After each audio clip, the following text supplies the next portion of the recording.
are you kata orang Inggris, arigato kata orang Jepang, piye kabare kata orang Jawa, apa kata umat Islam? Assalamualaikum warahmatullahi wabarakatuh. Kalau ingin makan ketupat, makanlah di waktu hangat. Kalau ingin mendapat rahmat, maka jawab salam saya dengan penuh semangat. Saya ulangi sekali lagi. Assalamualaikum warahmatullahi wabarakatuh.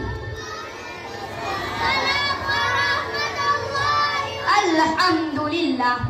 Alhamdulillahilladzi hadana lihada wa ma kunna linahtadiya laula an hadanallah. Asyhadu an la ilaha illallah wahdahu la syarikalah wa asyhadu anna Muhammadan abduhu wa rasuluh la nabiyya ba'dah. Amma ba'd. Pertama-tama dan yang paling utama, marilah sama-sama kita panjatkan kehadirat Allah Subhanahu wa taala, yang mana oleh Allah yang telah memberikan kita sehat badan, waras pikiran, sehingga kita dapat berkumpul pada malam yang berbahagia ini.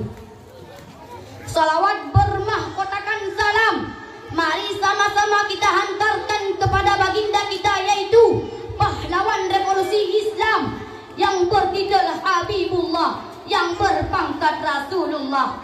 Man huwa, siapakah beliau? Beliau adalah Sayyidina wa Habibina wa Syafi'ina wa Zukhrina wa Maulana Muhammad sallallahu alaihi wasallam beserta al-sahabat beliau, yang mana oleh beliau yang telah membawakan kita dari alam jahiliyah sampai alam Islamiyah, dari alam kebodohan hingga alam yang penuh dengan ilmu pengetahuan seperti yang kita rasakan saat ini. Yang terhormat Dewan Juri yang arif lagi bijaksana, serta hadirin hadirat yang bijaksana, tidak saya perpanjangkan lagi mukaddimah, langsung saja saya masuki dalam acara syarahan yang berjudul Pemuda Harapan Umat dan Bangsa. Setiap pemuda adalah permata bagi negaranya. Harapan tinggi seorang pemuda agar mereka menjadi sosok generasi yang unggul dan menjadi tokoh di masa yang akan datang.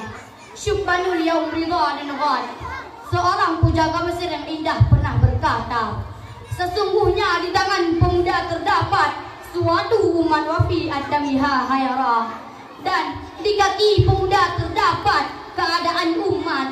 Andai pemudanya kuat dan amanat, bangsa akan menjadi hebat. Tetapi andai pemudanya lemah dan khianat, bangsa akan menjadi hancur kiamat. Hadirin yang dirahmati oleh Allah Subhanahu wa taala. Allah Subhanahu wa taala berfirman dalam surah Al-Kahfi ayat 13 yang berbunyi, A'udzu billahi minasy syaithanir rajim. Bismillahirrahmanirrahim.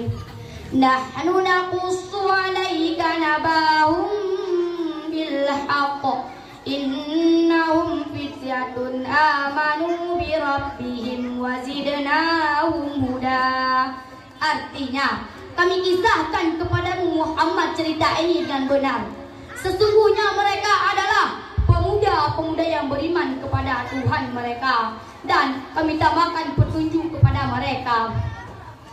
Ayat di atas menerangkan kepada kita tentang kehebatan pemuda Ashabul Kahfi yang kuat imannya dan teguh pendiriannya, yang memegang prinsip kebenaran, sehingga Allah mengabadikannya dalam Al-Quran. Hadirin yang dirahmati oleh Allah Subhanahu wa taala, kita sebagai generasi penerus umat dan bangsa, maka pemuda harus memiliki dua karakter. Karakter yang pertama, keteguhan dan keimanan yang kokoh. Setiap pemuda harus kuat dalam mempertahankan akidah dan keimanannya, tidak mudah tertipu daya oleh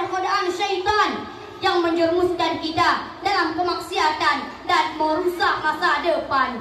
Misalnya pergaulan bebas yang mendekati kita dengan perjudian, perzinaan, minum-minuman keras dan narkotika. Na'udzubillah min dzalik. Dalam hadis Nabi yang diriwayatkan oleh Imam Bukhari dan Muslim disebut tentang 7 golongan orang yang mendapatkan naungan Allah Subhanahu wa taala di padang mahsyar. Wa syabba nasya'a bi ibadatillah. Di antaranya pemuda yang tumbuh dewasa dalam beribadah kepada Allah Subhanahu wa taala. Oleh karena itu, kita sebagai generasi penerus umat dan bangsa harus menjadi Islam sebagai gaya hidup, sehingga segala aktivitas kita berdasarkan kepada akidah Islam dan berpegang teguh kepada Al-Quran. Setuju teman-teman? Karakter kedua, berjiwa pemimpin sebagai pemuda harus kuat dan bertanggung jawab atas segala anda pimpin sehari-hari. Dan atas apa anda pimpin mengerti betul bahwa hidupnya syarat dengan amanah dan kelak dipertanggungjawabkan kepada Allah Subhanahu wa taala. Hadis riwayat Muslim, setiap orang dari engkau adalah pemimpin dan setiap pemimpin akan dimintakan pertanggungjawabannya atas apa yang dipimpinnya.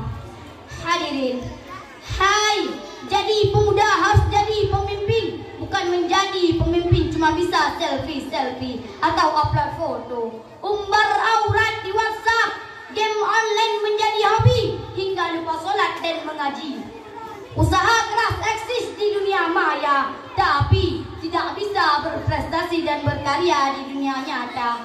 Na'udzubillah min dzalik.